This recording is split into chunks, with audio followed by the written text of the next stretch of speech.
BNP ক্ষমতা আসলে কেমন সরকার পাবেন শুনেন। এই মুন্সি হাসনাত আব্দুল্লাহর আসনের মুন্সি শুনেন।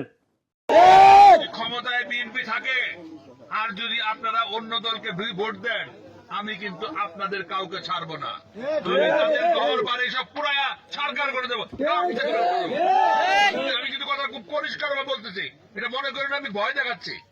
আমি পরিষ্কার করে বলেছি, কথা আপনি রেকর্ড করে বলে দিতে পারেন, যে দিয়া ইয়েতে ফেসবুকে ছেড়ে দিতে পারেন, আমার অসুবিধা নাই। আমি এটা মিন করতেছি। সুতরাং আমাকে যেন অপমানিত না হইতে হয়। আমি যদি অপমানিত হই, সে অপমানের শোধ কিন্তু আমি ওইভাবেই নেবো। কিন্তু ঠিক আছে না? আপনারা কি আমার অপমানিত হয়ে দেবেন? তাহলে সবাই কিন্তু 12ই ফেব্রুয়ারি তারিখে ট্রাক মার্কায় ভোট দিয়া জয়যুক্ত করবেন। মঞ্জুর হাসান মুন্সিকে অপরাধের হাত থেকে রক্ষা করবেন। তারেক রহমানকে সরকার গঠনের সহায়তা করবেন। গুণাগার পাঠিয়ে সহায়তা করবেন। বিসমিল্লাহির রহমানির রহিম।